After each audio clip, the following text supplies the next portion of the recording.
Hello, good morning, नमस्कार। मैं हूं आरती राय। गुरु स्थल के इस यूट्यूब चैनल में आप सभी का स्वागत है। कैसे हैं आप लोग? आशा और उम्मीद करती हूं कि बहुत अच्छे होंगे। आज की जो हमारी विषय वस्तु है ताम्र पाषाण काल। ठीक,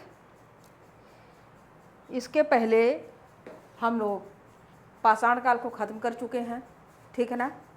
जैसा कि मैंने उस दिन कह दिया था आखिरी में जाते जाते कि कल वाली क्लास में हमारी सिंधु सभ्यता होगी। ठीक, तो देखिए उस समय मुझे याद नहीं था सिंधु सभ्यता के लिए, सॉरी, सिंधु सभ्यता बाद में पढ़ेंगे। एक टॉपिक हमारा छूट रहा था ताम्र पाषाण काल। ताम्र पाषाण काल, तो आज की जो हमारी विषय वस्तु है वह ताम्र पाषाण काल की है। ठीक, तो इसी पे हमारी आज चर्चा होगी। आप लोग हेडलाइन भी डाल लीजिए, ताम्र पाषाण काल, ठीक है ना। अब ये ताम्र का मतलब क्या होता है? ताम्र, ताम्र यानी तांबा, तांबा। ठीक, अब पाषाण, जैसा कि आप लोग जानते हैं पाषाण क्या है, होता है पत्थर। ठीक, यानी कि तांबा और पत्थर का जो समय है वह ताम्र पाषाण काल है, ठीक है ना। तो आज हमारी जो चर्चा होगी इसी पर चर्चा होगी। आप लोगों को पिछली क्लासों में जो भी कुछ पढ़ाया गया है, अगर आप लोगों को कुछ पूछना है तो पूछ लीजिए। चलिए, आप लोगों के पास समय है, पूछिए। कुछ पूछना चाहेंगे आप लोग? कोई डाउट है आप लोगों को? देखिए, ये ताम्र पाषाण काल है जो है, जिस काल में ये जो तांबा है ना, ताम्र पाषाण काल, यानी कि जिस काल में मनुष्य ने पत्थर के औजारों के साथ तांबे के औजारों का भी प्रयोग किया, ठीक है ना। पत्थर एवं मनुष्य ने पत्थर एवं तांबे के औजारों का साथ साथ प्रयोग किया। इस काल को क्या कहते हैं? इस काल को ताम्र पाषाण काल कहते हैं ना, ताम्र पाषाण काल कहते हैं। यह लाइन आप चाहे तो लिख सकते हैं, ठीक है ना। नहीं आ रहा है समझ में? देखिए, यह लाइन आप लिख सकते हैं, ठीक है ना। आप लोग थोड़ा सा समझ में नहीं आ रहा तो ध्यान से बैठिए, 5 मिनट आप उसे सुनिए कि मैं क्या बताने चाह रही हूँ। ठीक, फिर आपको समझ में आ जाएगा, ठीक है ना।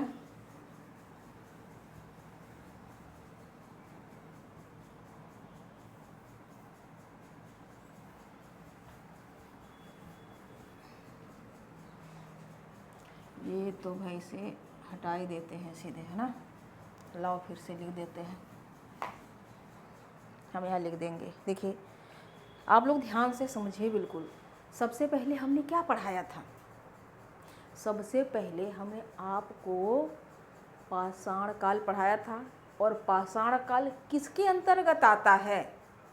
वह प्रागैतिहासिक काल के अंतर्गत आता है। ठीक, हमारे जो इतिहास की जो शुरुआत होती है, अभी आप लिखेंगे नहीं, ठीक, अभी आप थोड़ा सा सुन लीजिए, उसके बाद ही आप लोग लिखिएगा। जहाँ से लिखना है ना मैं वहाँ बताऊँगी, ठीक, मैं बताऊँगी, आप लोग लिखिए। अभी समझिए, देखिए, इतिहास की शुरुआत हम क्या बता रहे हैं? इतिहास की जो शुरुआत हुई, शुरुआत कहाँ से हुई है? पाषाण काल से हुई। पाषाण काल से शुरू हुई। इस पाषाण काल में हम लोग, इसके पाषाण काल को हम लोग 3 भागों में बांट के पढ़े थे। ठीक, कौन कौन? पूरा पाषाण काल, ठीक, फिर क्या पढ़े, मध्य पाषाण काल। फिर उसके बाद हम क्या पढ़े, नवपाषाण काल। ठीक, ये 3 हम अलग अलग समय पर पढ़े, ठीक है ना, अलग अलग दिनों। लेकिन ये जो पूरा पाषाण काल है इसको भी हम लोग 3 भागों में बांट के पढ़े थे, निम्न पूरा पाषाण काल, मध्य पूरा पाषाण काल और उच्च पूरा पाषाण काल। तो यहाँ पर इसकी नहीं, आप इस 3 को समझिए। पहले मैं जो समझा रही हूँ बेटा समझते रहिए, आप लोग 2-3 मिनट का टाइम दीजिए, आपको समझ में आ जाएगा, ठीक है ना। और ये जो अवस्था रही यहाँ की, ये जो पाषाण काल में हमने इस 3 को पढ़ा, ये जो है यह मानव की विकास की अवस्था रही। क्या रही, मानव की क्या है, विकास। यह विकास की क्या रही, अवस्था रही, अवस्था रही। यहाँ मानव सिर्फ भोजन के लिए पूरी मेहनत कर, भोजन का ठिकाना नहीं था यहाँ पर, भोजन के लिए पूरी जद्दोजहद करता था कि भोजन के लिए। यहाँ पर जो यहाँ ये जो है मानव की विकास की अवस्था रही, ठीक है ना।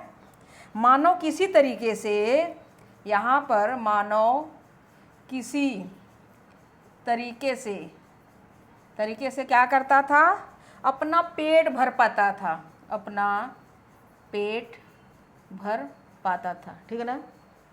यहाँ का जो समय काल में मानव विकास की अवस्था रही और इस समय काल में मानव किसी तरीके से अपना पेट भर पाता था, पूरा उसका कार्य सिर्फ पेट भरने के लिए जद्दोजहद था, ठीक।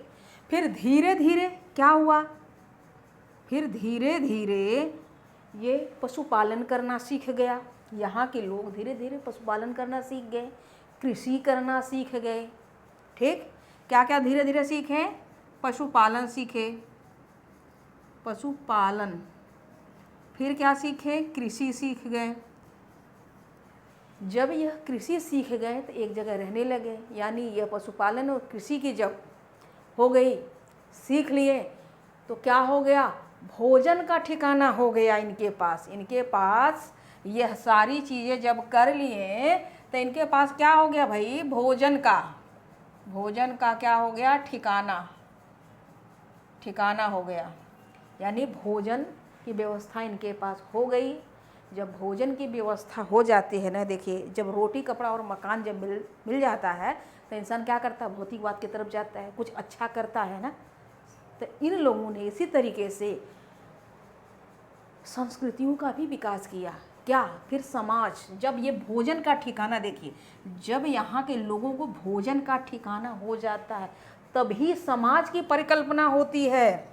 तभी क्या होती है, जब भोजन का ठिकाना जो है, ठिकाना बन जाता है तो क्या होता है, बन जाता है तो क्या होती है, तब समाज की परिकल्पना होती है, ठीक है ना। समाज का निर्माण होता है, यहीं से समाज बनता है। और वो उस समय ये जो ताम्रपाषाण काल तक आते आते अच्छे एक जगह पे गांव में लोग रहते थे। उस समय का जो ताम्रपाषाण काल का जो समाज था वह ग्रामीण था। और इस ताम्रपाषाण काल में जो हम लोग कुछ पढ़ेंगे वह हम लोग संस्कृतियों में संस्कृति पढ़ेंगे कि ताम्रपाषाण काल में कई सारी संस्कृतियों ने जन्म लिया। वह संस्कृतियों के स्थल क्या हैं, वहाँ से उपकरण क्या क्या मिले हैं और क्या साक्ष्य पाए गए हैं, आज की हमारी यही टॉपिक है, ठीक। हमें ताम्रपाषाण काल में यही पढ़ना है, ठीक है ना। अगर ये आपको समझ में आए तो बताएं, कुछ पूछना है आप लोगों को, पूछेंगे। देखिए मैं यह बता रही हूँ कि इतिहास की जब शुरुआत हुई ना तो पाषाण काल से हुई और इस पाषाण काल में मानव का विकास की अवस्था रही।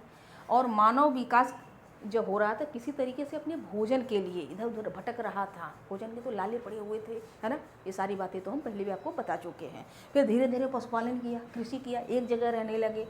जब भोजन का ठिकाना इनके पास भोजन की व्यवस्था हो गई तब क्या हो गई, समाज की परिकल्पना, यानी कि यह संस्कृतियाँ का विकास हुआ, ठीक है ना। अब यहाँ पर अब ये आप लोगों को मैं उम्मीद करती हूँ कि कुछ समझ में आया होगा। तो जब यहाँ संस्कृत समाज जब बना तो संस्कृतियों का विकास हुआ। वो कौन कौन संस्कृतियाँ हैं, कैसी हैं, क्या है, हम देखेंगे। ठीक है ना। क्या हुआ, नहीं आ रहा है समझ में?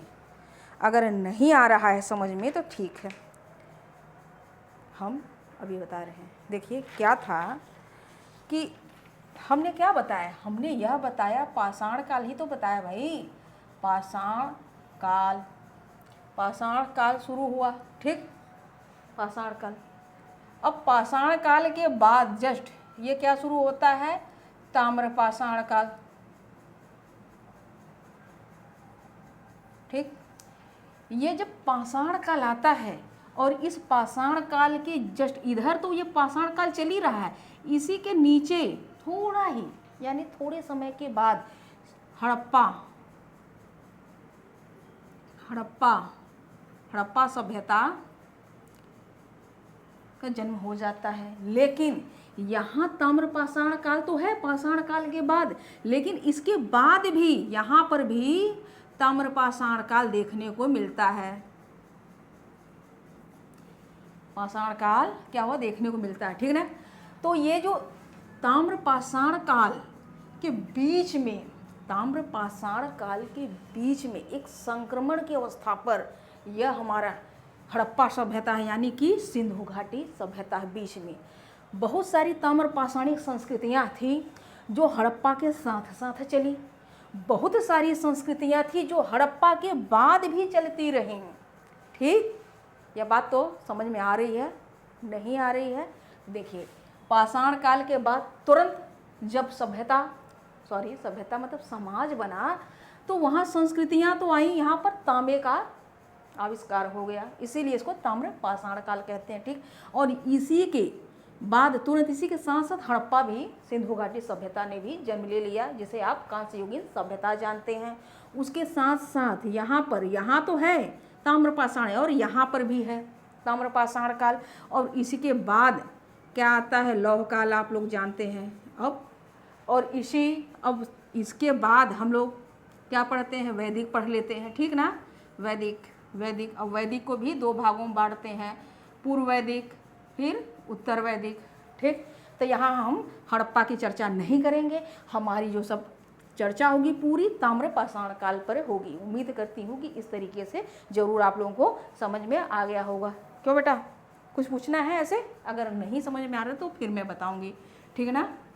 देखिए अगर नहीं समझ तो आप यह समझ लीजिए कि यहाँ ये ताम्र, आप यहाँ ताम्र पाषाण काल मिल जाए और यहाँ भी पाषाण काल है। ठीक, ताम्र पाषाण काल यहाँ पर भी है, तो इसके बीच में ही क्या है, हड़प्पा है। ठीक है ना।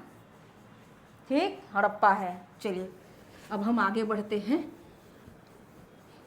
बहुत समय लग जाता है आप लोगों को बताते बताते, क्योंकि जब 2-4 दिन का गैप हो जाता है ना तो फिर से हमें समझाना पड़ जाता है आप लोगों को, फिर नहीं तो आप लोग शांत होकर बैठे रहेंगे। ठीक है ना। देखिए जो हमने आपको हड़प्पा बताई, यहाँ पर हड़प्पा कैसी सभ्यता थी, थोड़ा सा हम बता भी देते हैं। यहाँ पर ना ताम्र पाषाण काल था। ठीक, अब ये हड़प्पा कैसी थी, कांस्य युगीन सभ्यता थी। ठीक ना, युगीन सभ्यता थी। कांस्य युगीन सभ्यता का मतलब ये है कि इस हड़प्पा सभ्यता में, सिंधु घाटी में कांसे का प्रयोग हुआ। अब ये कांसा क्या है, कांसा, तांबा और टिन। तांबा का जो है 90%, टिन 10%, मिला करके क्या बनता था, कांसा बनता था। ठीक, कांसा बन जाता था। और यह कांसा जो धातु है ना, यह मजबूत धातु थी, मजबूत। ठीक, अब इससे आगे नहीं, अब हम आएंगे ताम्र पाषाण काल पर। ठीक है ना। देखिए ताम्र पाषाण काल को चाल्कोलिथिक और कैल्कोलिथिक भी कहते हैं। अब यहाँ हेडलाइन आप लोग डाल ही दीजिए। अब यहाँ से आप लोग लिखना शुरू करिए, ठीक। ताम्र पाषाण काल। अब यहाँ से जो भी बताऊंगे आप लोगों को लिखना है, ठीक है ना। ताम्र पाषाण काल का मतलब हम आपको बता दिए कि क्या है, ठीक है ना। देखिए, ताम्र पाषाण काल को चाल्कोलिथिक और कैल्कोलिथिक भी कहते हैं। तो ताम्र पाषाण काल को चाल्कोलिथिक और क्या दो नामों से जानते हैं, कैल्कोलिथिक, कैल्कोलिथिक, यह दो नामों से, इंग्लिश में सिर्फ सी से ही इसका शुरुआत होता है, ठीक है ना। यह दोनों नाम इसी का है, ताम्र पाषाण काल को, ठीक है ना। इसके बाद जब एक आएगी महापाषाणी, ताम्र महापाषाणी संस्कृति, वह दक्षिण भारत में होती है, उसको भी हम देखेंगे। ये कई क्लास में नहीं, आज और कल क्लास में हम इसे समाप्त कर देंगे, ठीक है ना। यहाँ से देखिए प्रश्न आते हैं, इसलिए इसे पढ़ाना जरूरी है, क्योंकि हम यहाँ पे संस्कृतियाँ पढ़ते हैं, ठीक है ना। अब संस्कृति कौन सी, आहार संस्कृति, कायथा संस्कृति, ठीक है ना, ये हो गया। अगर आपको नहीं समझ में आया बेटा ना, तो देखो फिर से यहाँ हमने बता दिया कि जिस काल में मनुष्य ने पत्थर और तांबे का औजार बनाया और ये साथ साथ प्रयोग किया। चलिए यहाँ से लिखिए, यहाँ से आप लिखिए। अगर पहले भी क्लियर शायद हमने लिखवा दिया था, लेकिन यहाँ से आपको लिखना है, ठीक है ना। लिखिए, जिस काल में मनुष्य ने पत्थर एवं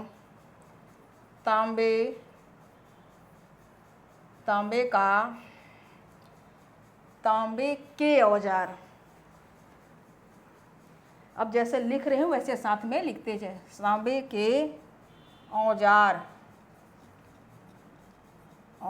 का साथ साथ प्रयोग किया।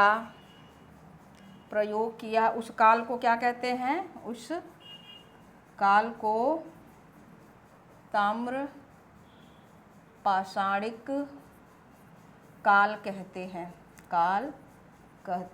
हैं। आप इस तरीके से ही लिख लीजिए, ऐसे जल्दी याद होता है इस तरीके से जब आप लिखेंगे तो, ठीक है ना, लाइन के बजाय। क्या हुआ, कुछ पूछना है? अच्छा, चलिए। सबसे पहले जिस धातु का प्रयोग हुआ, जो धातु पाई गई, जो धातु आविष्कार थे, वह कौन सी धातु थी, तांबा थी। अब यहाँ पर लिखिए, यह दूसरी लाइन है, ठीक है ना। सबसे पहले जिस धातु का प्रयोग हुआ, सबसे पहले जिस धातु का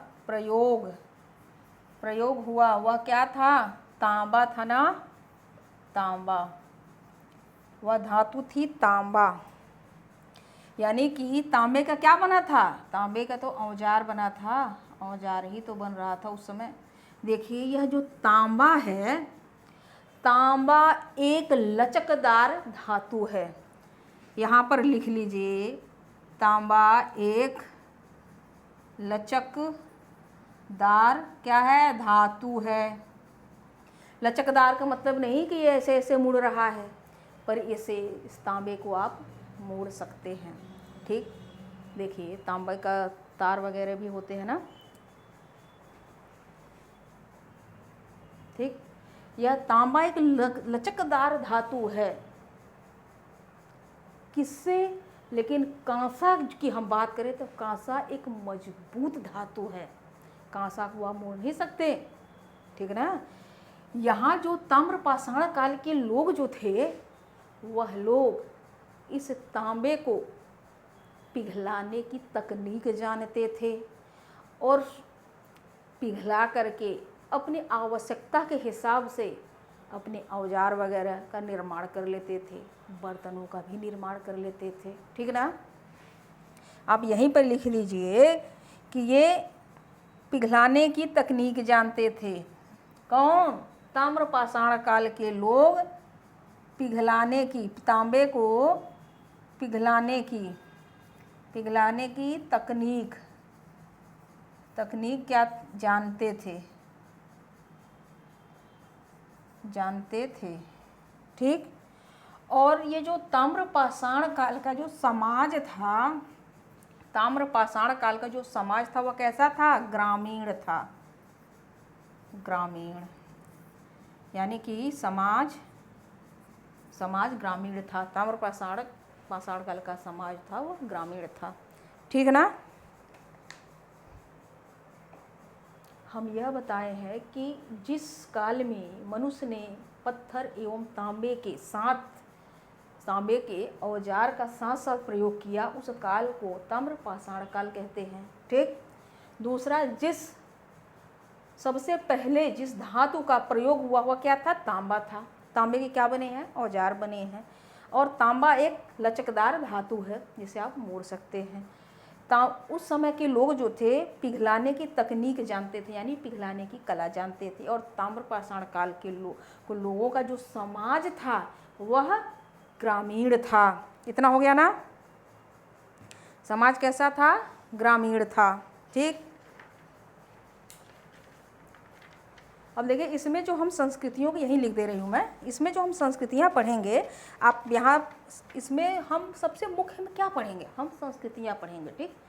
आप जानते हैं आहार संस्कृति, जोरवे संस्कृति, कायथा संस्कृति, ये सारी संस्कृतियाँ। चलिए मैं एक एक करके यहाँ लिख देती हूँ। ठीक है ना। लिख दूँ यहीं? यही हमें मुख्य पढ़ना है। ठीक ना। चलिए इसे हटा के करती हूँ।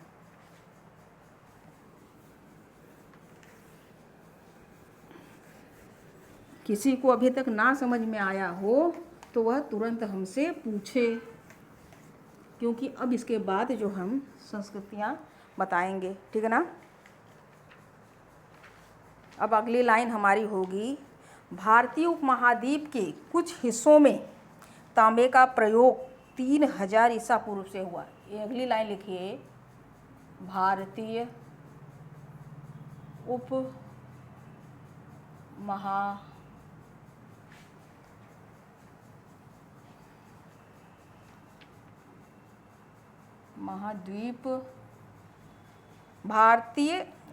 भारतीय उपमहाद्वीप के कुछ हिस्सों में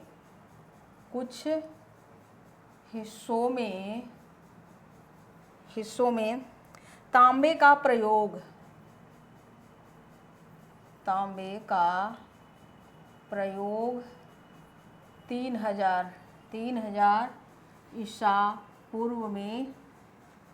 3000 ईसा पूर्व से शुरू हो गया था। ठीक है ना। शुरू हो गया था। ठीक। उत्तर भारत में, अगर हम उत्तर भारत की बात करें तो उत्तर भारत में एक आपको तांबे का उपकरण पाया गया है, पहला तांबे का उपकरण। ठीक है ना। चलिए, उत्तर भारत में, यह दूसरी लाइन है।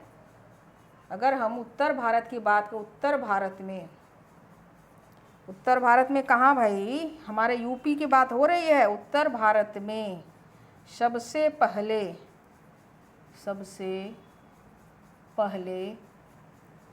तांबे का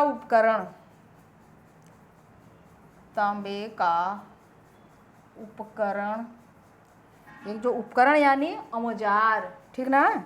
ये जो उपकरण का मतलब औजार होता है। अभी तो पाषाण काल में बहुत बार उपकरण आए, औजार आए, आप लोग जान चुके होंगे। ठीक ना।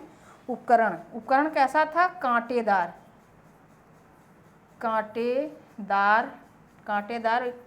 एक बर्छा था, कांटेदार बर्छी मिला है। ठीक। और ये कब मिला कांटेदार बर्छी? ये कांटेदार बर्छी 1822 में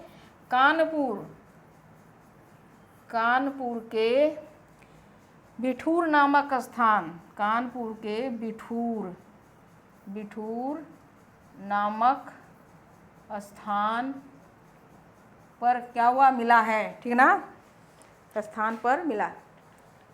हम यह बता रहे हैं कि उत्तर भारत में सबसे पहले तांबे का उपकरण कांटेदार बर्छी मिला है, और ये कब मिला था, 1822 ईस्वी में कानपुर के बिठूर नामक स्थान पर मिला था, ठीक है ना।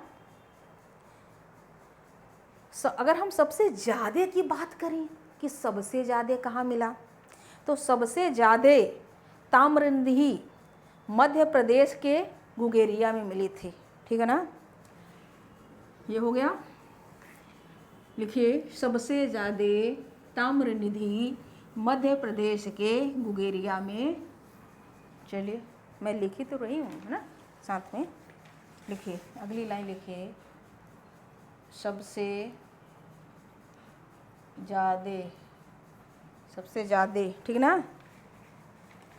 सबसे ज़्यादा की हम बात कर रहे हैं, सबसे ज़्यादा कहाँ मिला था, सबसे बड़ी जो है, सबसे ज़्यादा की बात कर रहे हैं, ठीक है ना, सबसे बड़ी, ये वाली लाइन लिखिएगा, सबसे बड़ी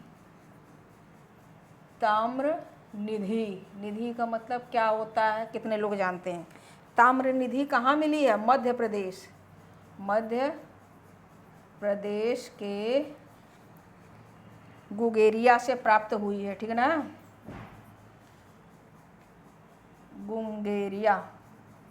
गुंगेरिया से प्राप्त हुई है भाई, प्राप्त हुई है, यह लाइन आप लोग लिख लीजिए, ठीक ना, हो गया।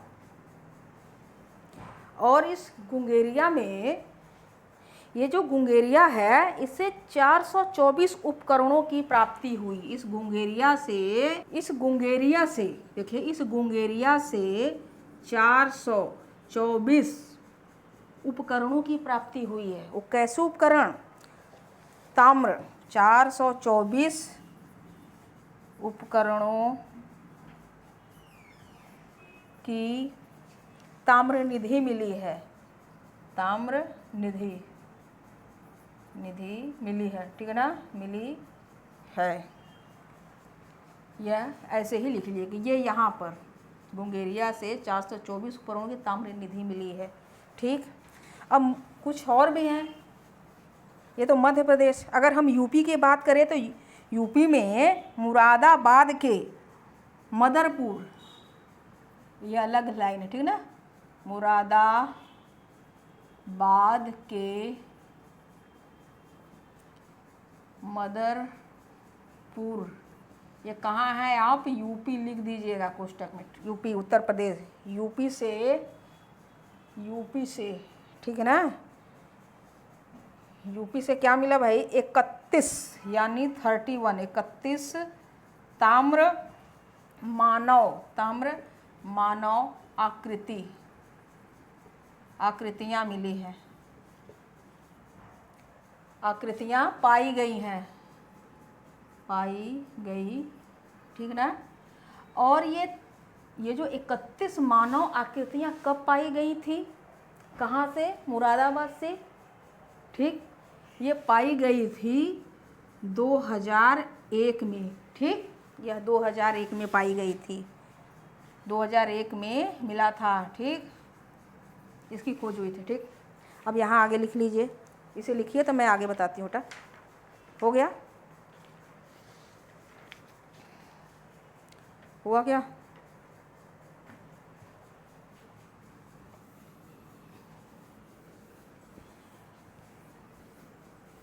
हो गया था ना।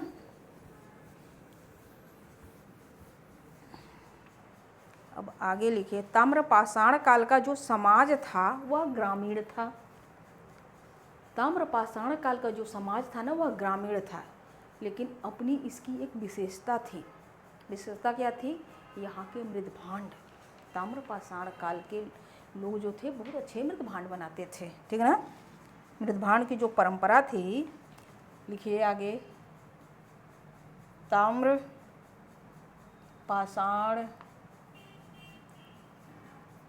काल का समाज समाज कैसा था यहीं पे हमने लिख दिया है, ग्रामीण, ग्रामीण, ग्रामीण था। ठीक। और इस समाज की अपनी क्या थी, अपनी विशिष्ट, अपनी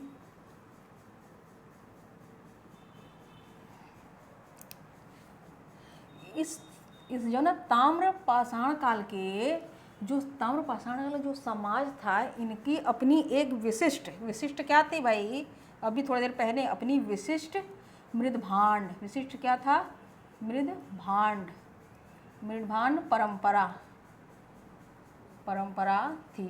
ठीक है ना। इसमें ताम्र पाषाण काल में, लिखे, ताम्र पाषाण काल में चार प्रमुख संस्कृतियों, चार प्रमुख संस्कृतियां हैं, संस्कृतियां हैं भाई, संस्कृतियां हैं,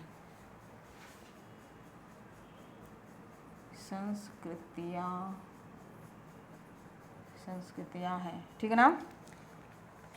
संस्कृतियां हैं, ये कौन सी संस्कृतियां हैं, अभी हम इस संस्कृतियों की चर्चा करेंगे यहाँ पर। अब मैं यहाँ लिख दे रही हूँ। ठीक।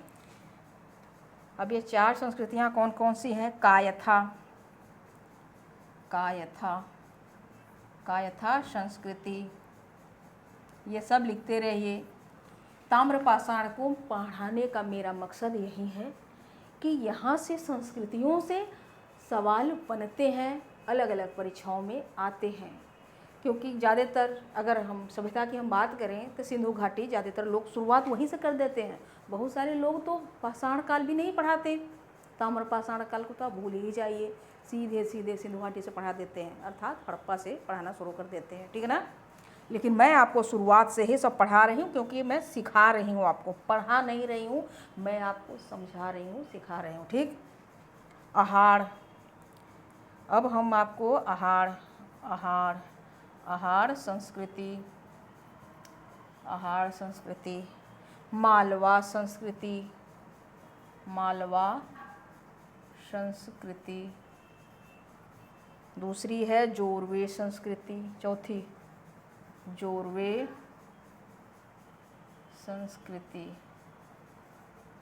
यह चार संस्कृतियां प्रमुख हैं, यहाँ से अक्सर सवाल पूछे जाते रहे हैं। ये जो कायथा संस्कृति है, यह जो कायथा संस्कृति है, ये हड़प्पा के समय तक भी थी। हड़प्पा की, ये जो हम कायथा की हम बात कर रहे हैं, यह कायथा संस्कृति हड़प्पा, हड़प्पा यानी सुंधी वाली, ठीक, हड़प्पा के समकालीन थी, समकालीन थी। एक ही साथ यह शुरुआत हुई। जैसा कि मैंने बताया कि ताम्रपाषाण काल चल रहा था, उसके नीचे भी, उसके बाद भी ताम्रपाषाण काल चल रहा था, बीच में एक संक्रमण की अवस्था पर यह हड़प्पा था। ठीक ना। और ये कायथा संस्कृति ऐसी थी कि हड़प्पा खत्म हो गई, उसके बाद भी चलती रही। ठीक। अब ये तीन, आहार, मालवा, जोरवे, अब हम ये तीन की हम बात करें, आहार, मालवा, जोरवे, सबसे दीर्घ, सबसे लंबे समय तक, सबसे लंबे, दीर्घ यानी लंबे समय तक चलती रही, समय तक रही, या रही लिख देते हैं। ठीक है ना। लगभग कितने साल तक, लगभग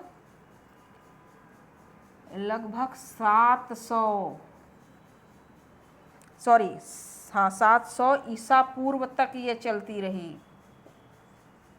तक चली। ठीक ना। इसके बाद तीन अन्य भी हैं, इसके बाद तीन अन्य हैं, यहाँ से भी प्रश्न पूछे जाते हैं। वैसे तो 7 संस्कृतियाँ हैं, 4 हमने यहाँ लिखाया, अब ये 3 बता रही हूँ। इसके बाद 3 अन्य हैं। ठीक है ना। 3 अन्य, ये 4 है ना, 4 के बाद 3 अन्य हैं, 3 अन्य संस्कृति है, संस्कृति। ठीक। और इसे गौड़ कहते हैं ना, गौड़। इस संस्कृति जो है गौड़ महत्व है, इनका महत्व है, ठीक, गौड़ महत्व है। अब ये 3 संस्कृति हैं कौन कौन सी? इस संस्कृति को कहते हैं सवालदा, ये भी आपके महाराष्ट्र में भी है, ठीक है ना, सवालदा, प्रभास, रंगपुर, ये 3 संस्कृतियां हैं। 3 ये, 4 ये, 7 होती हैं, ठीक। तो यहाँ के बारे में ये पूछा जाता है कि क्या है, लेकिन ये प्रमुख इतने यहाँ से अक्सर सवाल बन, लेकिन इसका मतलब ये नहीं कि यहाँ से सवाल नहीं बनेंगे, कभी कभी पूछ भी देता है क्या ये संस्कृति है। आप यहाँ संस्कृति लगा दीजिए ना, संस्कृति हमने नहीं लगाया तो आप लगा लीजिए संस्कृति, ठीक। सवालदा संस्कृति, प्रभास संस्कृति, रंगपुर संस्कृति, ठीक। इतना हो गया बेटा, लिख लिया आपने? हो गया क्या? हटाएं। अब हम आपको कुछ संस्कृतियों के बारे में लिखवा रहे हैं। अब हम सबसे पहले जो संस्कृति लिखाएंगे, ये संस्कृतियाँ हो गई ना, इन संस्कृतियों से प्रश्न हमेशा समय समय पे पूछे जाते हैं, ठीक। अब हम सबसे पहले राजस्थान की संस्कृतियों के बारे में जानकारी करेंगे, ठीक है ना। राजस्थान की संस्कृतियाँ, अब ये हो गया तो आप लोग फिर दोबारा लिखने के लिए तैयार हो जाइए।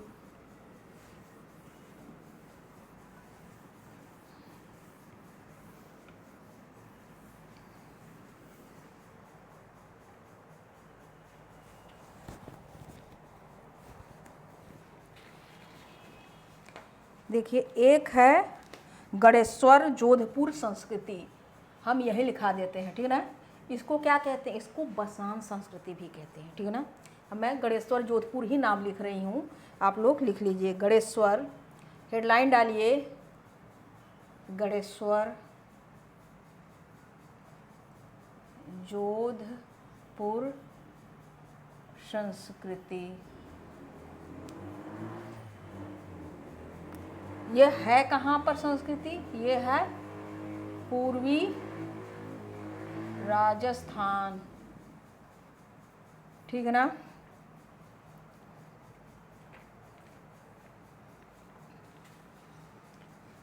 हमने बनास संस्कृति नहीं लिखी थी ना, लिख रही हूँ, ठीक। यह देखिए, यह क्या है? गणेश्वर जोधपुर संस्कृति कहाँ पे है? पूर्वी राजस्थान में है। और ये जो जोधपुर है, ये जो जोधपुर है कहाँ? जोधपुर, हम यहाँ जोधपुर लिख देते हैं, ठीक है ना। ये जोधपुर की हम बात कर रहे हैं। ये है जोधपुर साहिबा नदी के किनारे है,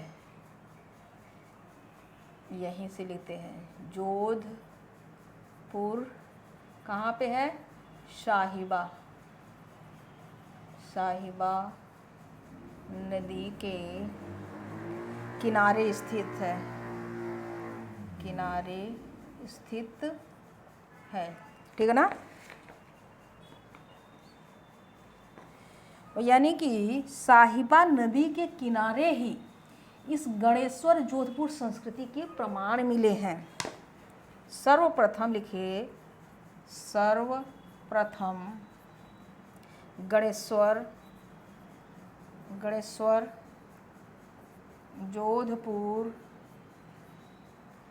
जोधपुरा, सॉरी हमने जोधपुरा, ये पूरा रहेगा भाई, हमने जोधपुर कई बार हमने बोल दिया, यह जोधपुरा रहेगा, ठीक है ना।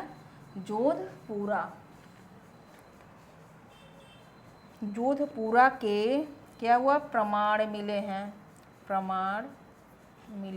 हैं, ठीक है ना।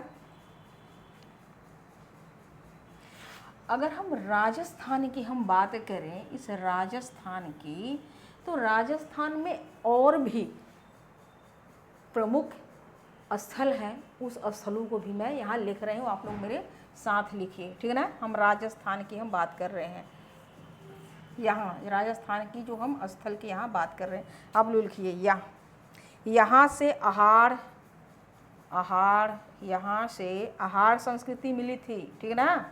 आहार, गिलुंद, गिलुंद, मरमी, मरमी, बलाथम, बालथम,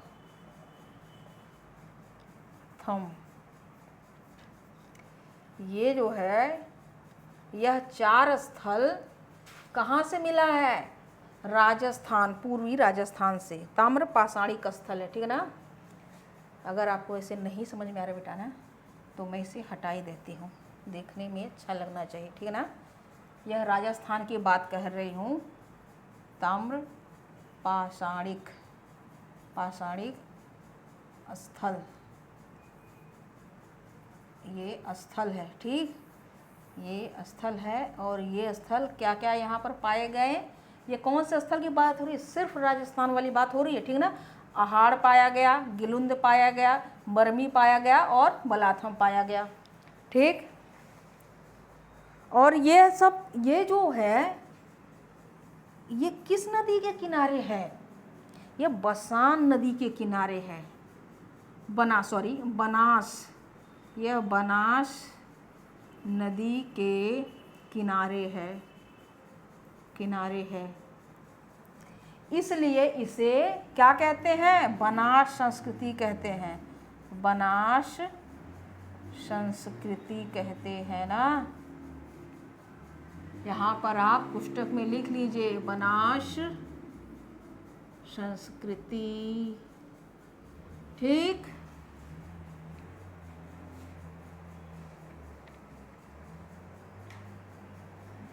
हो गया इतना? बताएं, आपको कोई संदेह नहीं होना है कि हमने तो जोधपुर लिखाया ही नहीं, ये बनास भी नहीं लिखाया, है ना। क्यों? क्योंकि ये सारे के सारे यहाँ देखें, एक है प्रमुख आहार तो आया ना, तो आहार वाले इलाके में ये सब हो जाता है, ठीक। लेकिन इसको विद्वानों ने, पुरातत्वविदों ने इस तरीके के नाम दिए हैं, इस तरीके से, इसलिए हम बता रहे हैं आप लोगों को, ठीक बेटा। अब यहाँ हो गया, तब इसे हटाते हैं। अब इन सब के एक एक बारे में हम यहाँ पे हमारी चर्चा होगी। अब मैं लिख रही हूँ और आप लोग मेरे साथ लिखते रहिए, ठीक है ना। कोई दिक्कत है? इतनी बातें जो हम बताएं यहाँ पे, कोई दिक्कत है क्या किसी को? अगर किसी को कोई दिक्कत हो तो वो पूछ सकता है, पूछेगा।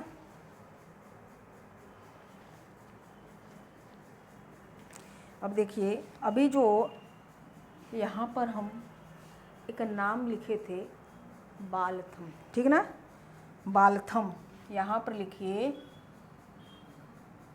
बालथम। बालथम कहाँ था भाई? राजस्थान वाला स्थल है ना। बालथम की जो है खोज किसने किया था? खोज किसने किया था? बालथम की खोज BN मिश्रा ने किया था, BN मिश्रा ने किया था, ठीक। ये जो बालथम है, यह बालथम सबसे नवीन ज्ञात स्थल है, यानी कि यह बाद में खोजा गया। सबसे बालथम जो राजस्थान का जो यह बालथम है जगह, यह सबसे नवीन ज्ञात स्थल है। बालथम यह नवीन ज्ञात स्थल है, यहाँ हम ऐसे लिख रहे हैं, ठीक ना। और बालथम के बारे में क्या है, यहाँ लिख दे रही हूँ। इस बालथम को रेड स्लिप वेयर कहते हैं, वेयर, रेड स्लिप वेयर। इसका मतलब है कि लाल लेप वाला मृदभांड, लाल लेप मृदभांड, ठीक, यानी लाल रंग का लेप हुआ यहाँ से जो मृदभांड पाए गए, ठीक है ना। और यहाँ से बालथम से बेर तथा यू आकार के चूल्हे मिले हैं। इस बालथम से और भी चीज़ें, बेर तथा यू आकार के क्या मिले हैं, चूल्हे मिले हैं। चूल्हों का क्या हुआ, प्रमाण मिला है, प्रमाण मिला है, ठीक है ना। यह बात आपको समझ में आई।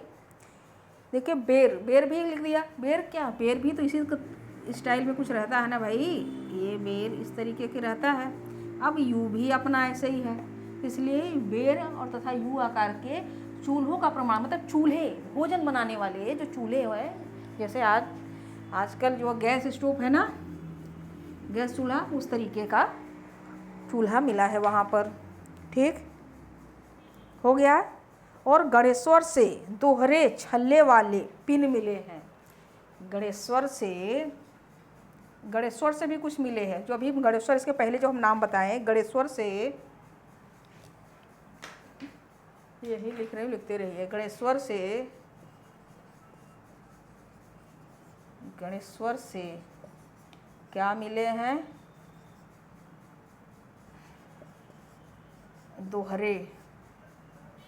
दोहरे का मतलब जानते हैं, दोहरे छल्ले वाले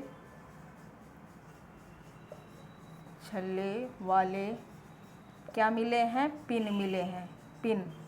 और ये जो पिन है हड़प्पाई स्थलों से भी मिला था। यह पिन हड़प्पाई स्थलों से भी मिला था। देखिए यहाँ मैं बता रही हूँ कि बहुत सारे ऐसे संस्कृतियाँ थीं जो हड़प्पा के साथ साथ चली हैं, तो इस वजह से यहाँ पर देखिए जो गणेश्वर स्थान है वहाँ से दोहरे छल्ले वाले, यानी कि छल्ला एक ऐसे है फिर ऐसे है, दोहरे छल्ले वाले पिन पाए गए, पिन। और यह पिन हड़प्पा से भी पाए गए हैं। इसका मतलब यही है। हो गया ना इतना। अब हम आगे बढ़ते हैं, चलिए।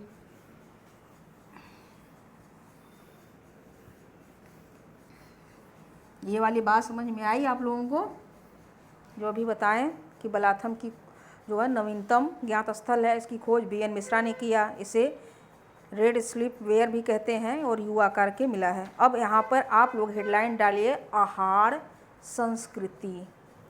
क्या करेंगे, आहार संस्कृति डाल दीजिए हेडलाइन।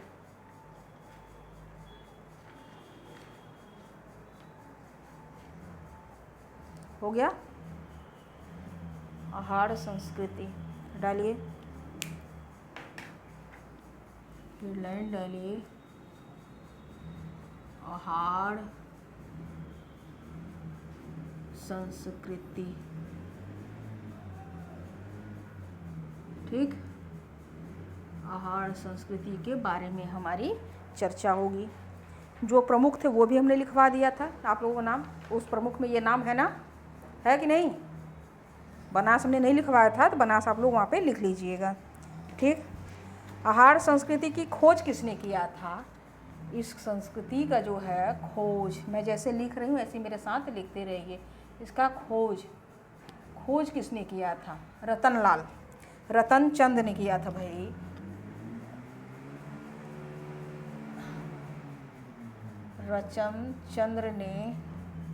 रतनचंद्र अग्रवाल ने किया था। ठीक, आहार संस्कृति की खोज रतनचंद्र अग्रवाल ने किया था। यह बात मेरे साथ साथ लिखते चलिए। ठीक, आहार नदी के तट पर उदयपुर जिला है।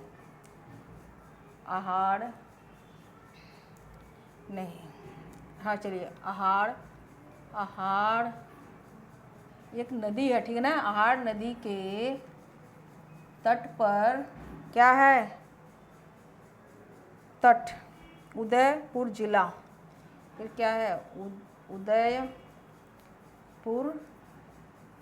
जिला है ना, ये जिले में है। ठीक, यह जो आहार संस्कृति है वह कहाँ पाई गई, उदयपुर, राजस्थान के उदयपुर जिले में पाई गई है। ठीक, इसको आहार संस्कृति को यहाँ के स्थानीय लोग, आहार संस्कृति को स्थानीय लोग क्या कहते थे, स्थानीय लोग धूलकोट, धूलकोट के नाम से जानते हैं। ठीक। इस आहार संस्कृति का प्राचीन नाम क्या था? इस आहार संस्कृति का प्राचीन नाम क्या था? ताम्रवती। ताम्रवती या कोष्टक में लिख लीजिए ताम्बावती।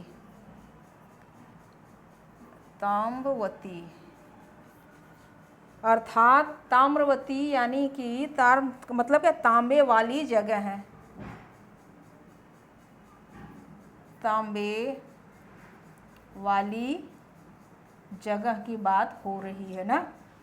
इसका जो आहार संस्कृति का प्राचीन नाम था ताम्रवती, अर्थात जहाँ तांबा पाया गया। ठीक। स्पष्ट रूप से तांबे के गलाने की प्रक्रिया का प्रमाण मिला, स्पष्ट रूप से यानी बहुत पुख्ता साक्ष्य मिला है। ठीक।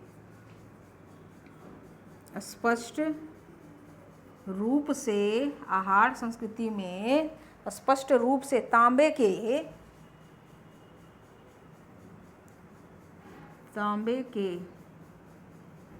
गलाने का क्या मिला है? प्रमाण मिला है। लिखिए इतना।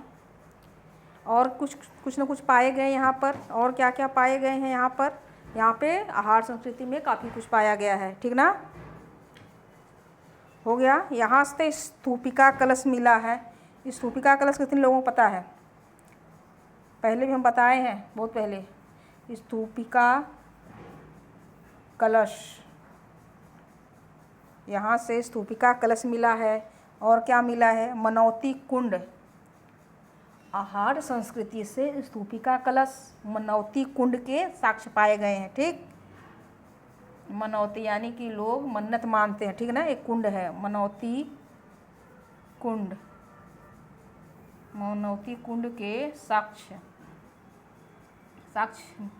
पाए गए हैं। कहाँ से? आहार संस्कृति से।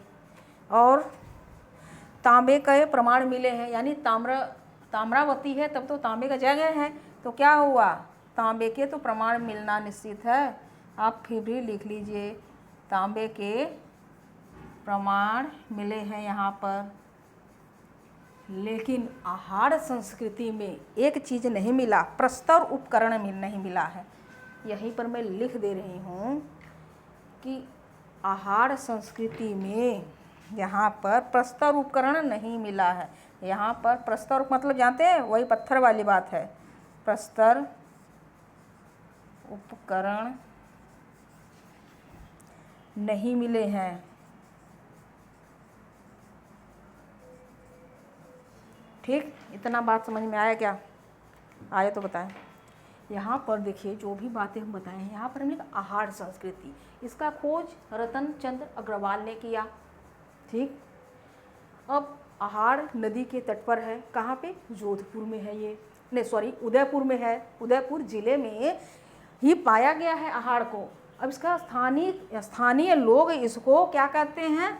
धूलकोट के नाम से जानते हैं। आहार संस्कृति को स्थानीय लोग धूलकोट के नाम से जानते हैं। और इसका प्राचीन नाम ताम्रवती था, यानी तांबे वाली जगह।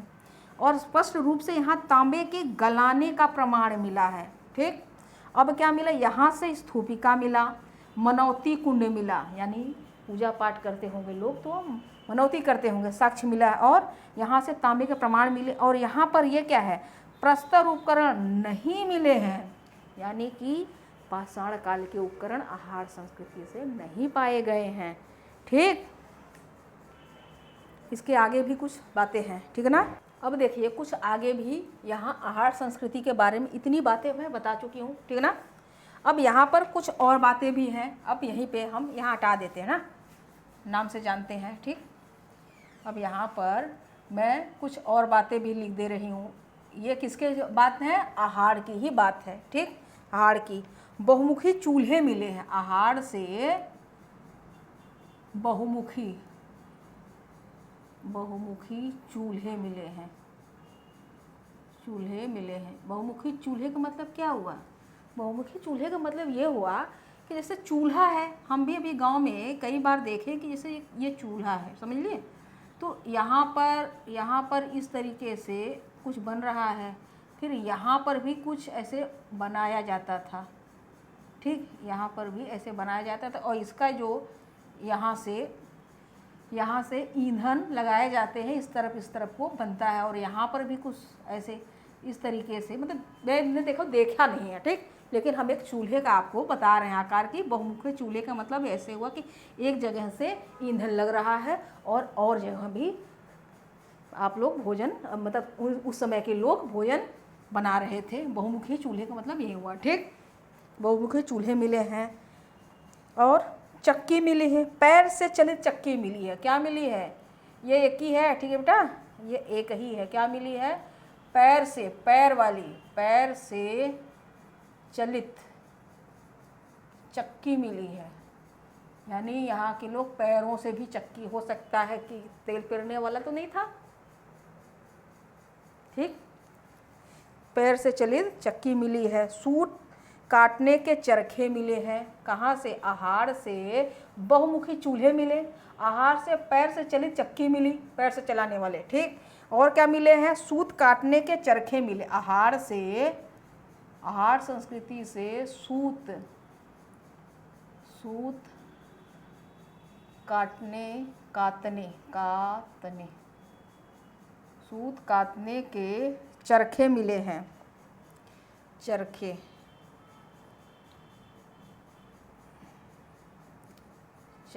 मिले हैं, ठीक।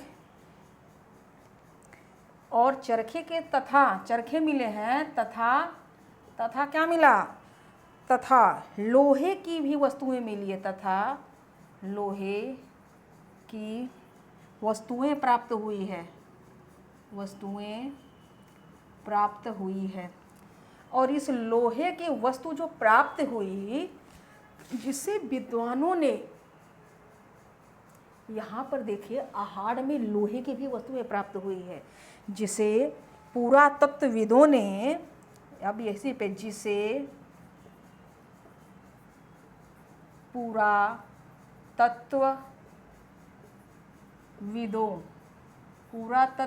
ने भारतीय उपमहाद्वीप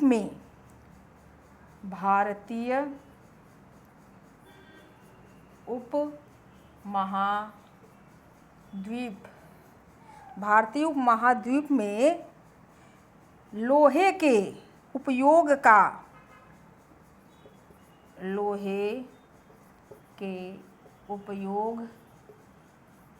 का प्राचीनतम साक्ष्य माना है, ठीक। यह हुआ। देखिए हम यह लिखे हैं कि यहाँ से बहुमुखी चूल्हे मिले, पैर से चलाने वाले चक्की मिले, सूत काटने वाले चरखे मिले हैं, तथा लोहे की भी कुछ वस्तुएं मिली। कहाँ से? आहार से। और इस लोहे की वस्तुओं को देख करके पुरातत्वविदों ने क्या माना? यह माना कि भारतीय उपमहाद्वीप में लोहे के उपयोग का प्राचीनतम साक्ष्य माना है। यहाँ पर यह प्राचीनतम साक्ष्य, यानी उस समय लोहा था इस वाले में, है, लोहा तो था ही, देखे, क्योंकि तभी तो अचानक नहीं ना वो लोहा आई, क्योंकि इसके बाद देखिए सिंधु सभ्यता आती है, ठीक। सभ्यता को आप लोग जानते हैं कि वह नगरी सभ्यता थी, सब कुछ था वहाँ पे। कैसे था? यानी लोहा कहीं ना कहीं रहेगा, भले ही हमारे पास प्रमाण नहीं है, इसलिए हम उसे पुष्टि से नहीं कहते हैं, और पुष्टि से एकदम पक्के तौर पर प्रमाण हमें उत्तर वैदिक काल में मिलता है, इसलिए हम वहीं, क्या आयोग भी सही उत्तर वहीं मानता है। यहाँ तक कि जब दशराग युद्ध हुआ था ना, तो दशराग युद्ध में भी, जब एक कभी हमने बताया था, चैप्टर में हमने पढ़ा दिया है आप लोगों को, अब शायद दूसरे कॉलम में होगा, आप लोग देख लीजिएगा प्लेलिस्ट में। तो वहाँ पर दशराग युद्ध वो जीतने का यही कारण था, उनके पास मजबूत हथियार थे। एक तरफ तो भरतजन का राजा सुदास और दूसरे तरफ 10 राजा थे, और वो 10 राजा कैसे हार गए? सोचिए कैसे हार गए। क्यों? क्योंकि उस समय जब वो युद्ध चल रहा था ना, उसी में ना रावी नदी में बाढ़ भी आ गई थी, आधे से ज़्यादा सैनिक बह गए, फिर कुछ बचे, लड़ रहे थे, कुछ तो डर के भी भाग गए होंगे। लेकिन इनके जो एक गुरु थे वशिष्ठ, भरत जन के, सुदास के जो गुरु थे वशिष्ठ, उनको उस लोहे की ज्ञान जरूर हो चुका था। तो एक बहुत अच्छे तौर पे नहीं रहा होगा जो भी, लेकिन उनके पास जो लोहे वाले कुछ मिक्स उनके पास औजार थे। औजार जब मिला है ना, तभी तो सबसे ज़्यादा युद्ध हुए हैं भाई। जब भी ताकत आजमाने का यह बहुत अच्छा अवसर था लोगों के पास। औजार, जब तक औजार नहीं मिले थे, जब तक धातु नहीं मिला था, लोहा नहीं मिला था ना, तब तक युद्ध नहीं लड़े गए। जब धातु ये वो लोहा जब मिल गया, तभी से कुछ ज़्यादा ही युद्ध है। तो वो दशहरा युद्ध सबसे प्राचीन समय का सबसे बड़ा युद्ध है, जो एक निर्णायक युद्ध बना। भारत का नामकरण तो उसी से हुआ। ठीक, चलिए हम आगे चलते हैं, नहीं तो ऐसे ही रह जाएगा बेटा। ये इधर का तो हो गया होगा ना, तो यहाँ पर का थोड़ा सा हम हटाते हैं। हो गया होगा ना इधर वाले? क्यों भाई, जो यूट्यूब से देख रहा हो वह स्क्रीनशॉट भी खींच लिया करे। ठीक, अगर ना भी समझ में आए तो देखिए, अब यहाँ पर एक अगली लाइन लिखिए। ये सब आहार संस्कृति में ही है। ठीक, आहार संस्कृति की सबसे प्रमुख विशेषता क्या है? यहाँ पे लिखिए, आहार संस्कृति की सबसे प्रमुख विशेषता क्या है? किसी को पता है? विशेषता है टेराकोटा के बैल। टेराकोटा कितने लोग जानते हैं? टेराकोटा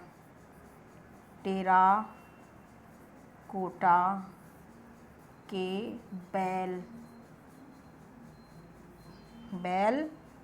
है। नीचे दिखाई दे रहा है बेटा? अगर नीचे नहीं दिखाई दे रहा तो मैं यहाँ पर यह लिखी हूँ कि आहार संस्कृति की सबसे प्रमुख विशेषता क्या थी? टेराकोटा के बैल। यहाँ पर मतलब बैल हैं। टेराकोटा यानी कि मिट्टी के ये बैल पाए गए, खिलौने। ठीक ना, बैल यह एक विशेषता है। अब यहाँ हो गया, तो अब आगे हम लिखेंगे गिलुंद। ये सब राजस्थान में है, और राजस्थान की जो अगली स्थल के बारे में हम लिखेंगे, गिलुंद के बारे में। ठीक,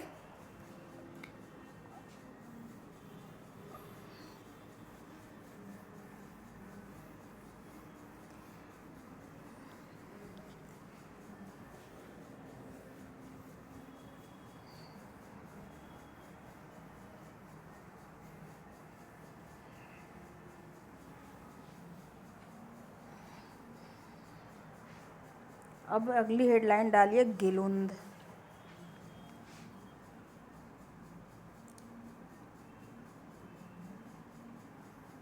अब गिलुंद के बारे में, यह कहाँ है? गिलुंद कहाँ है? यह राजस्थान के चित्तौड़ जिले में है। गिलुंद कहाँ भाई? यह राजस्थान के चित्तौड़ जिले में है। चित्तौड़गढ़ में है। यह चित्तौड़गढ़ में है। ठीक, गिलुंद राजस्थान के चित्तौड़गढ़ एक मिनट, थोड़ा हम कर लेते हैं काम। ये जो है चित्तौड़गढ़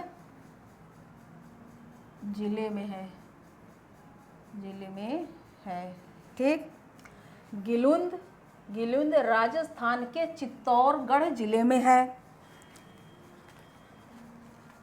और जिले में कहाँ पर? ये नदी कौन सी है?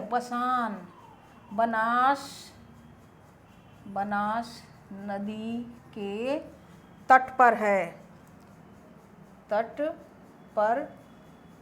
ठीक, यह चित्तौड़गढ़ बनास नदी के तट पर है। ये गिलुंद जो है एकमात्र ताम्र पाषाणिक स्थल है। गिलुंद एकमात्र ताम्र पाषाणिक स्थल है जहाँ से प्रस्तर फलकों का उद्योग तो मिला ही है, साथ में मानव ने यहाँ पर मकान का जो निर्माण किया है, इस समय के लोगों ने, इस गिलुंद के लोगों ने जो अपने मकान का निर्माण किया हुआ पक्की ईंटों से था, पूरे पाषाण काल में और कहीं नहीं मिलता। ठीक, तो यहाँ पर आप लिखिए एकमात्र ताम्रपा गिलुंद, एक मात्र ताम्र पाषाणिक स्थल है जहाँ से क्या मिला है, प्रस्तर फलकों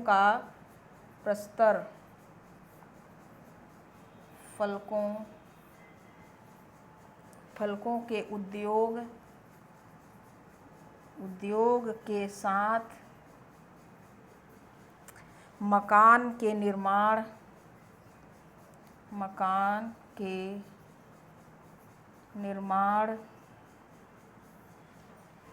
में पक्की ईंटों के साक्ष्य मिले हैं। ठीक, हो गया, ये हो गया बेटा, लिख लिए। अब एक दूसरी लिखिए यहाँ पर, हो गया क्या? अब यहाँ पर लिखिए यह दूसरी मरमी, ये राजस्थान के ही ये स्थल है। ठीक, अब राजस्थान का एक अगला स्थल है मरमी। ठीक, इस मरमी के बारे में आप लिखिए। यह कहाँ है? यह भी चित्तौड़गढ़ में ही है। ठीक है ना? मरमी कहाँ है? चित्तौड़गढ़ में है। मरमी कहाँ भाई? चित्तौड़गढ़ में स्थित है। ठीक, ये जो मरमी है ये अलग स्थल है। ठीक है ना? मरमी चित्तौड़गढ़ में स्थित है। मरमी नामक ताम्र पाषाणिक स्थल से बैल की मिट्टी की मूर्तियाँ मिली। इस मरमी से क्या मिला है? बैल, सीधे आप लिख लीजिए कि यहाँ से बैलों की मिट्टी की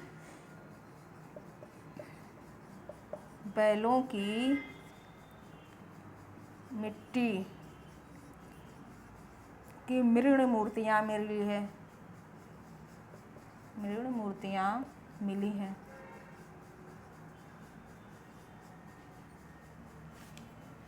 मरमी ताम्र पाषाणिक स्थल है जो चित्तौड़ में है, चित्तौड़गढ़ में। ठीक ना? मैं यह बता रही हूँ कि मरमी ताम्र पाषाणिक ऐसा स्थल है जो चित्तौड़गढ़ में स्थित है और यहाँ से बैलों की मिट्टी के मृण मूर्तियाँ मिली हैं। बैल की बनी हुई है। ठीक ना? हो गया इतना? अब अगली हेडलाइन आप लोग डाल दीजिए, कायथा संस्कृति।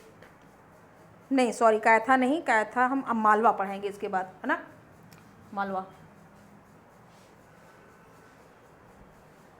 ठीक, चलिए आज मैं यहीं तक रखती हूँ।